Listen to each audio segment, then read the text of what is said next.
Hello গল্প লাফার্স, হৃদয় মাঝে তুমি চ্যানেলে আমি মাফি। আমাদের চ্যানেলে নতুন নতুন রোমান্টিক, স্যাড ও মাফিয়া টাইপ গল্প শুনতে হলে আমাদের চ্যানেলটি সাবস্ক্রাইব করে রাখুন আর লাইক দিতে মোটেও ভুলবেন না। দাঁড়িয়ে থাকবি? গাড়িতে উঠে বস, বাড়িতে যেতে হবে না? এটা কার গাড়ি? তোরা চারটার গাড়িতে উঠে বসছিস কেন? এত কথা বলার সময় নেই বোন, হাতে অনেক কাজ, জলদি ওঠ। রাফিয়া আর কথা না বলে গাড়িতে উঠে বসে। রাফিয়া বাড়িতে ফিরে রাফিয়া যেন প্রাণ ফিরে পায়। দ্রুত চলে যাওয়া শাওয়ার নিয়ে বেরিয়ে আসে। রাফিয়াকে দেখে রিফা আমার কিছু একটা খুঁজছে। রাফিয়া গিয়ে রিফাকে চেপে ধরে ওকে টেনে বিছানায় এনে বসিয়ে দেয়। অনেক নাটক করেছিস আর না, এবার সত্যি করে বলতো কি কি হয়েছে? আমাকে তোরা পেরে কিভাবে? বললাম না সব প্রশ্নের উত্তর পেয়ে যাবি, শুধু এটুকুই বলবো এখন তোকে। তুই ভাগ্যবতী রাফিয়া, খুব ভাগ্যবতী। মানুষ যা শত সাধনা করেও পায় না, তাই তুই সাধনা ছাড়াই পেয়ে যাবি, শুধু আগলে রাখতে শিখে নিস। মানে অনেক কিছু।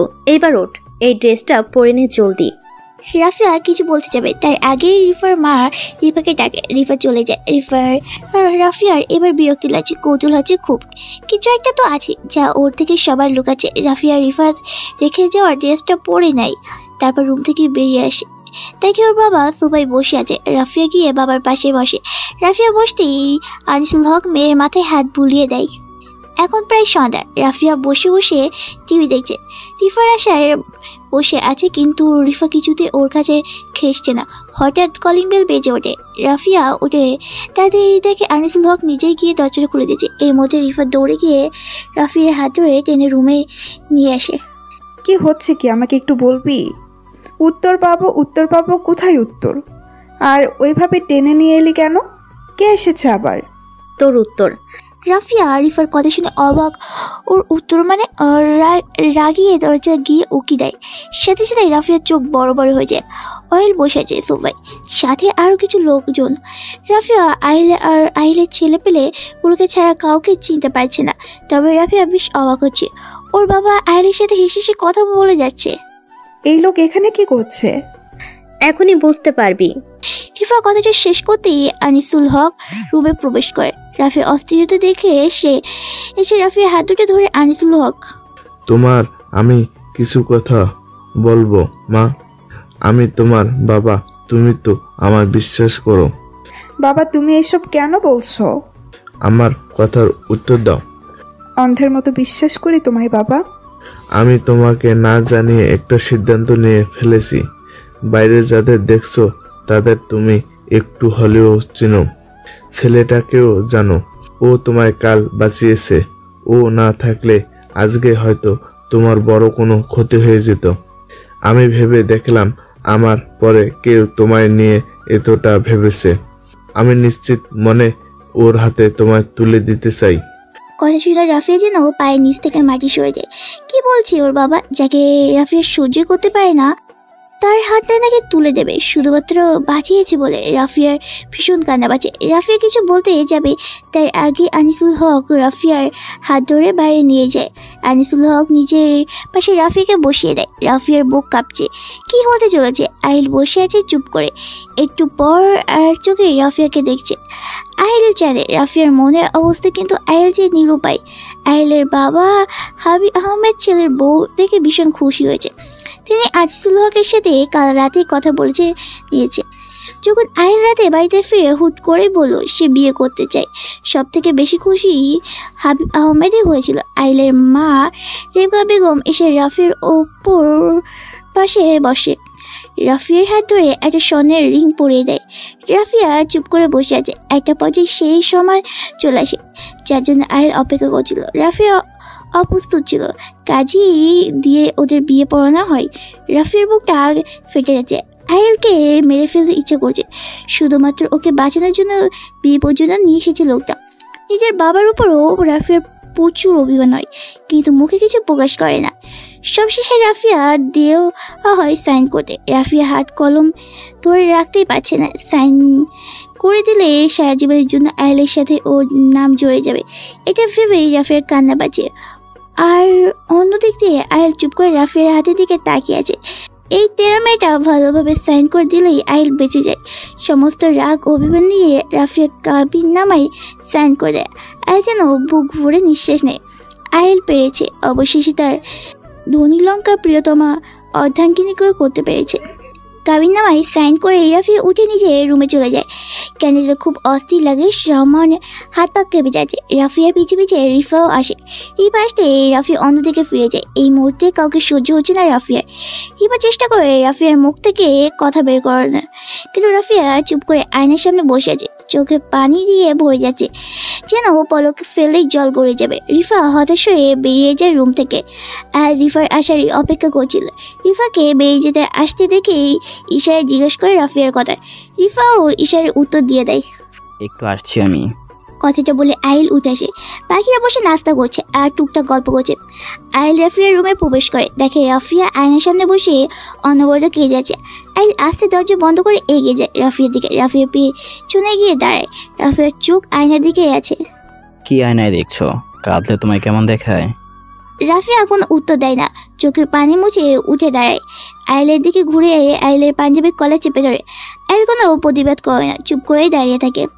আপনি ইচ্ছে করে এমন করলেন তাই না, প্রতিশোধ নেওয়ার জন্য? আমি সব জানি। আমাকে কিডন্যাপও নিশ্চয়ই আপনিই করিয়েছেন, যাতে আমাকে বাঁচিয়ে আমার বাবার কাছে হিরো সাজতে পারেন, আমাকে বিয়ে করে শাস্তি দিতে পারেন। নিন, এইবার তো আপনি খুশি? আপনার প্ল্যান সাকসেস। আর কিছু? আর কিছু মানে? আর কিছু কি?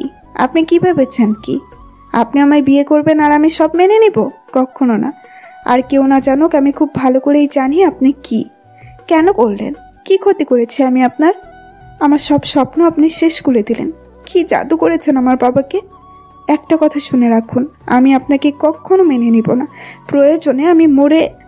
রাফিয়া আর কথা শেষ করতে পারি না, আগে আইল রাফিয়ার ঠোঁটে নিজে ঠোঁট চেপে দেয়। বিষয়টা এতটা জলদি হয়েছে রাফিয়া হতবাক হয়ে আছে।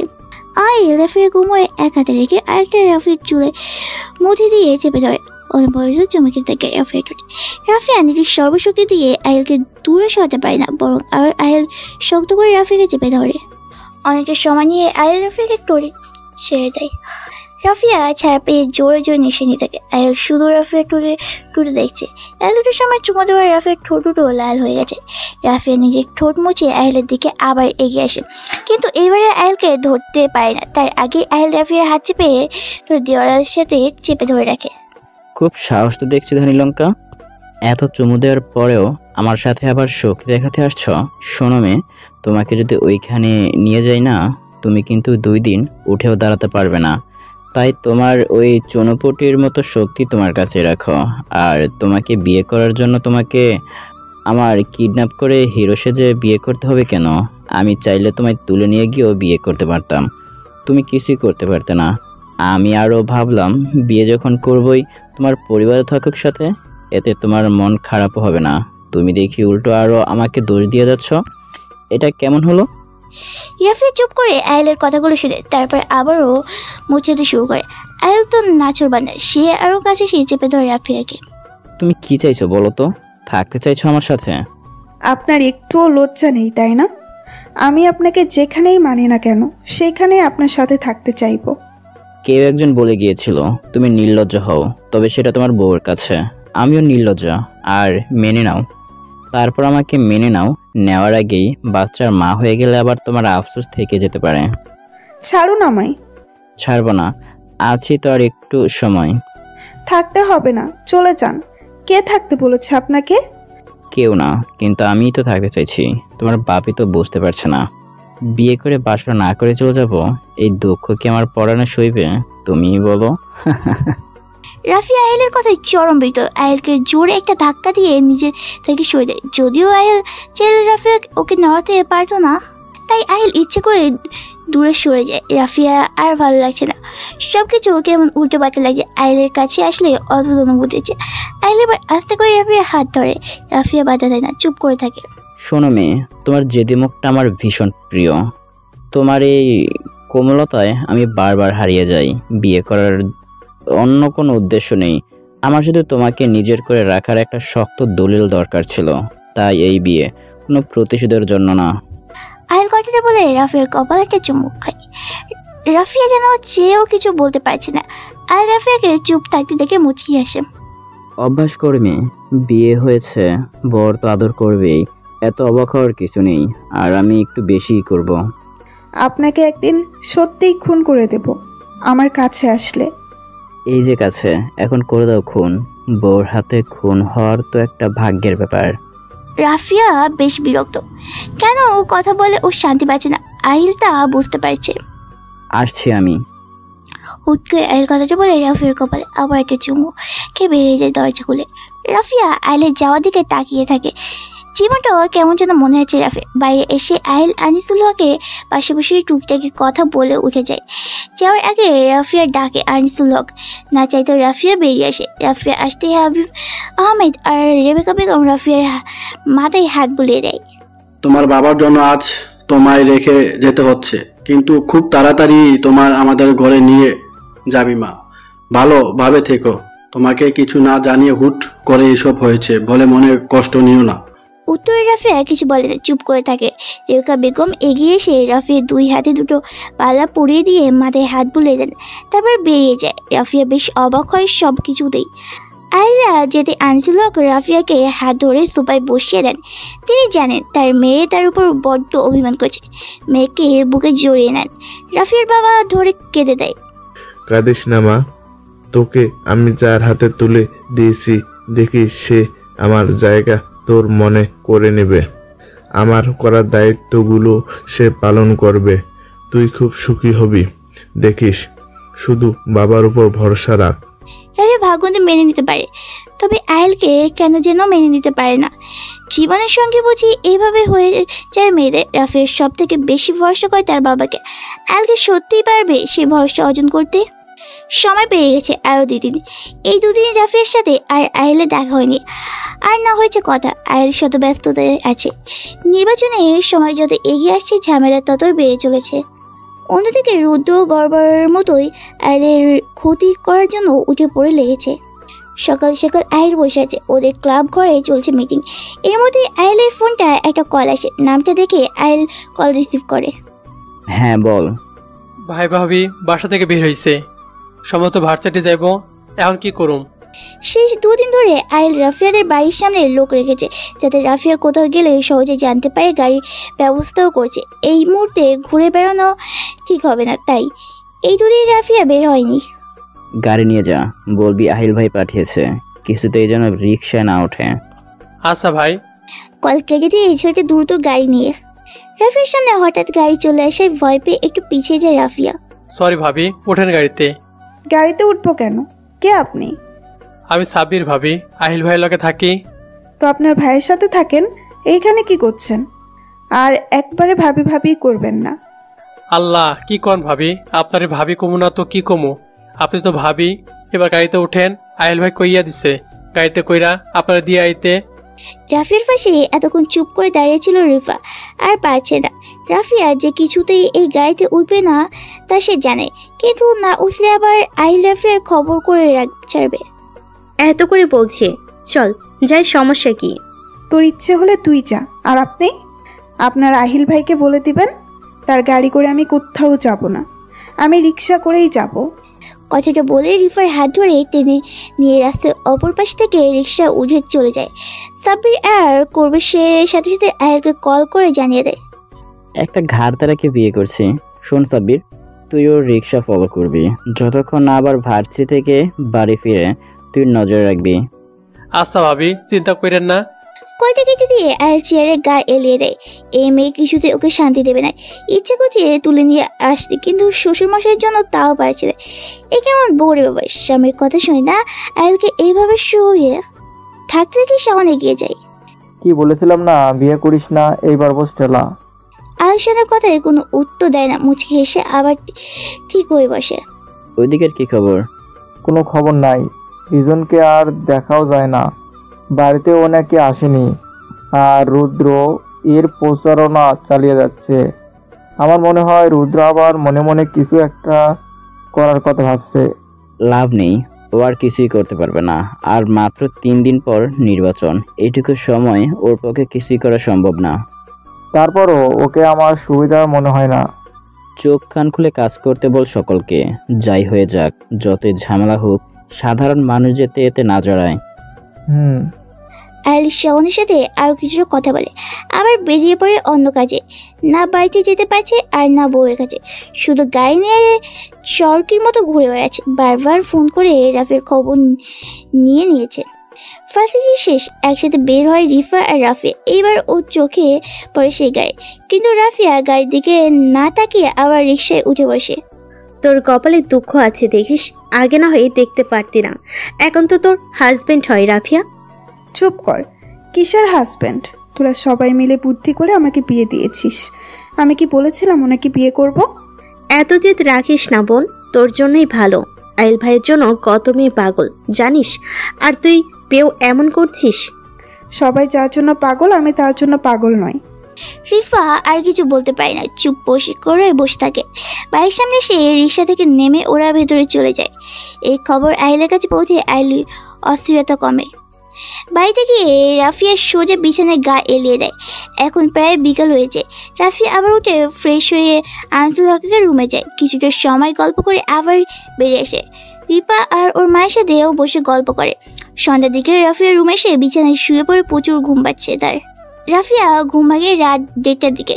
হুট করে চোখে মেলে তাকায় পুরো ঘরে শুধু একটা মোমবাতি জ্বলছে, আর সেই আলোতেই রাফিয়া দেখে আইল ওর দিকে ঝুঁকে তাকিয়ে আছে। রাফিয়া কিছু না বুঝে জোরে চিৎকার দিয়ে ফেলে। আইল ভাবেনি রাফিয়া চিৎকার করবে, সাথে সাথে আইল রাফিয়ার মুখ চেপে ধরে। এই মেয়ে, আমি এত জোরে কেউ চিৎকার করে? ছি, তোমার বাপ খালা তো আমায় নির্লজ্জ ভাববে। রাফিয়া কিছু বলতে পারছে না, কারণ আইল ওর মুখ চেপে ধরেছে। ব্যাপারটা আইল বুঝতে পেরে রাফিয়ার মুখ ছেড়ে দেয়। এই, আপনি আমার ঘরে কি করছেন? আর রিপা কোথায়? ছি বউ, এইগুলো কোনো কথা? বউ জামাই যদি একসাথে থাকে, সেখানে আর কেউ থাকে নাকি? চুপ থাকুন। আপনি কেন এসেছেন? আর এইভাবে আমার দিকে ঝুঁকে কি দেখছিলেন? তোমাকে। বিছানায় গা এলিয়ে দিয়ে বলে আইল। এটা কি হচ্ছে? আমি কিন্তু আবার চিৎকার করব। করো, যত ইচ্ছে চিৎকার করো। কাল সকালে তো আমি চলে যাব, তুমি থাকবে, মুখ দেখিও সবাইকে। কেন এসেছেন? আর আপনাকে আসতে দিল কে আমার ঘরে? আই রাফিয়া এত প্রশ্নে খুব বিরক্ত। ও এসেছে রাফিয়াকে দেখতে আর সকাল ঘাটে জবাব নিতে, কিন্তু হঠাৎ বৃষ্টি চলে আসে আর ফিরে যায়নি। বিয়ে করবো এভাবে রয়ে গেছে। আইল এবার উঠে বসে রাফিয়াকে টান দিয়ে বিছানায় ফেলে দিয়ে নিজের উপর ঝুঁকে শুয়ে পড়ে, তবে পুরোপুরি রাফির উপর ভয় দেয় না। হঠাৎ এমন হয় রাফিয়া বেশ অবাক হয়, বারবার আইলের বুকে ধাক্কা দিতে থাকে ওকে শোনার জন্য, কিন্তু আইল ও শরীরে রাফির ছোট্ট হাতে ধাক্কা কিছুই করতে পারবে না। যেদিন থেকে তোমাকে দেখছি সেদিন থেকে জ্বালিয়ে যাচ্ছ। এত ঘাড় ধরা কেন তুমি? হ্যাঁ, সকালে আমার গাড়িতে উঠোনি কেন? যে দেখি রিক্সায় করে আসলে, যদি আবার কিডন্যাপ হয়ে যাও কে বাঁচাবে? হলে হব, আপনাকে তো বাঁচাতে বলিনি। আমার উপর থেকে সরুন বলছি। কি পেয়েছেন কি? জোর করে বিয়ে করে নিলেন, এখন আবার জোর করে কাছে আসতে চাইছেন? সে কথা শুনে আইল আরেকটু এগিয়ে যায় রাফিয়ার দিকে। রাফিয়ার চোখ মুখ খিচে ধরে বসে সাথে আইল আস্তে করে একটা ফুদেই রাফিয়ার মুখের ওপর। কাছে আসতে হলে জোর করে আসতে হয় নাকি? আমি কাছে আসবো ভালোবেসে। আসার দরকার নেই, সরে যান। তুমি কি চাইছো আমি তোমার কাছে যাই? আমি কি আপনার মতো অসভ্য? আর রাফিয়ার মুখের দিকে তাকায়। মেয়েটার চোখ বন্ধ করে আছে, দেখতে একটা ছোট্ট পরীর মতো লাগছে। এই ভালো করে রাফিয়ার দিকে নজর দেয়। একটা বেবি পিঙ্ক কালারের টি শার্ট পরেছে। আইলের চোখ চাই রাফিয়ার ফসা গলায়। আর আস্তে আস্তে মুখ নেড়ে চাই রাফিয়ার গলায় মুখ ডুবে দেয়। রাফিয়ার সাথেতে হাত দিয়ে বিছানার চাদর চেপে ধরে। এবার যদি কেউ কাছে আসে, সে যদি হয় বা নিজের স্বামী, তাহলে কোন মেয়ে নিজের ঠিক রাখতে পারে? এই মুহূর্তে রাফিয়া যেন নিজের ছেলের কাছে হেরে যাচ্ছে। আইলও নিজের মধ্যে নেই, সেই রাফিয়ার গলায় পাগলের মতো চুমু দিতে শুরু করে। এক পর্যায়ে কামড় ধরে রাফিয়ার গলায়। রাফিয়া সাথে সাথে একটা চিৎকার করে দেয়। তিনি সমস্ত শক্তি দিয়ে আইলকে ধাক্কা দেয় রাফিয়া। আইল হুশ ফিরে আসে, দ্রুত রাফিয়ার উপর থেকে উঠে রাফিয়ার গলায় হাত দিয়ে কান্না করে দেয়। আইলের নিজেকে অপরাধী মনে হচ্ছে। চুমু পর্যন্ত মেয়েটা ঠিকই ছিল, কামড় দেওয়াটা। আহিল এগিয়ে যায় রাফিয়ার দিকে। রাফিয়া উঠে বসে জোরে ধরে। সরি বউ, আমি নিজের মধ্যে ছিলাম না, বিশ্বাস করো। আমি তোমাকে ব্যথা দিতে চাইনি। লক্ষ্মী বউ, তাকাও আমার দিকে। আইলে এমন আহ্লাদে কথায় রাফিয়ার রাগ আরও বেড়ে যায়। রাফিয়া আইলকে ধাক্কা দিয়ে আবার বিছানায় ফেলে দেয়, নিজে আইলের উপর উঠে বসে। আইল অবাক না হয়ে পারছে না, তার বউ কি পাগল হয়ে গেল নাকি? রাফি উঠে বসে আয়ালের ঘাড়ে জোরে কামড় দিকে শুরু করে একটা দুইটা না সমান তালে দিয়ে যাচ্ছে। এত জোরে কামড়গুলো দিচ্ছে আয়ালের জান বেড়ে যাচ্ছে, কিন্তু কিছুই বলছে না, চুপ করে সহ্য করছে। রাফি এক পর্যায়ে ধীরে ধীরে কামড় দিতে থাকে, তবুও থামে না। আয়াল পুরো ঘাড় লাল বর্ণ ধারণ করছে। রাফির এক পর্যায়ে থেকে যাই ঘাড়ে থেকে মুখ সরিয়ে আয়ালের দিকে তাকাই। আপনি যতই মাস্তান হন না কেন আমার সাথে লাগতে আসবেন না, মেরে ফেলবো একেবারে। আয়াল ওর ঘাড় নাড়তে পারছে না, ব্যাটার সাথেই চলে যাচ্ছে। রাফি আয়ালের উপর থেকে উঠে যাবে। আয়াল হাত ধরে আটকে দেয়, কিন্তু নিজের বুক নিয়ে আসে রাফিয়াকে। রাফিয়া উঠে যেতেই চাইলে আর শক্ত করে দেয়। রাফিয়ার কানের কাছে মুখ নিয়ে বলে, এই যে কামড়গুলোর ব্যথা তোমাকে ফিরিয়ে দিতে আমার একটু সময় লাগতো না বউ। শুধু এখন চাইছি না এই ব্যথাগুলো ফিরিয়ে দিতে। বুকে থাকো, আমাকে একটু শান্তিতে ঘুমাতে দাও। আয়ালের আমার শান্ত কণ্ঠে বুক কেঁপে রাফিয়া বুবু করছে কেন? রাফিয়ার মায়া হয় আয়ালের জন্য, কি করুন আবার আবদার, ঘুমাতে দাও। রাফিয়া আর কিছু বলে না, চুপ করে শুয়ে থাকে আয়ালের বুকে। একটু সময় পরে আয়াল ঘুমিয়ে যায়। রাফিয়া মাথা তুলে তাকিয়ে আয়ালের দিকে, চোখ মুখ ক্লান্তি, সাদা পাঞ্জাবি পরিত আয়ালকে দেখে রাফিয়া তাকিয়ে থাকে।